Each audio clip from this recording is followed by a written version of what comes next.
এবার বুবলিকে ৭০ লাখ টাকা দিয়ে গাড়ি গিফট করলো অভিনেতা শাকিব খান। বুবলির সঙ্গে আমেরিকাতে ঘুরে আসার পর থেকে দারুণ সম্পর্ক শাকিব, বুবলি ও বীরের।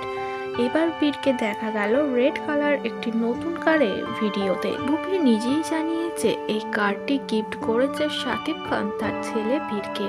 আসলে কিছুদিন আগে জন্মদিন গেছে শাবনাম ইয়াসমিন বুবলির জন্মদিন উপলক্ষেই শাকিব খান কার গিফট করেছে বীরকে। আসলে বীর তো বুবলিরই সন্তান, তাই বীরের উদ্দেশ্যেই গাড়ি কিনেছে শাকিব খান, বীর ও বুবলি একসঙ্গে এক ছাদের তলায় থাকে। অপু বিশ্বাসের সঙ্গে পুরোপুরি সম্পর্ক নষ্ট করে দিয়েছে শাকিব খান। শুধু বীর ও বুবলির সঙ্গেই আজীবন থাকতে চান তিনি। তাই তো একের পর এক দামি দামি উপহার গিফট করে চলেছে বুবলিকে। এই বিষয়টি দেখে অপু বিশ্বাসের ভক্তরা চোখ রাঙিয়েছে, জানিয়েছে একতরফা বিচার করছে শাকিব খান।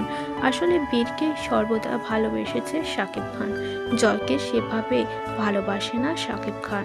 শাবনাম ইয়াসমিন বুবলি যেই মর্যাদাটা পাচ্ছে সেটা কখনোই পায়নি অপু বিশ্বাসকে ইউজ করেছে শাকিব খান। পৃথিবীতে জন্ম নিয়েছে একা, মরতে হবে একা। মাঝখানে আপনারা আমার অনেক কাছের মানুষ জড়িয়ে গেছেন। মানুষের লাইফে অনেক সময় হয় কি, একলা না বলতে পারেন যে নিজের কিছু কাজ করার মেন্টালিটি তৈরি করতে হয়।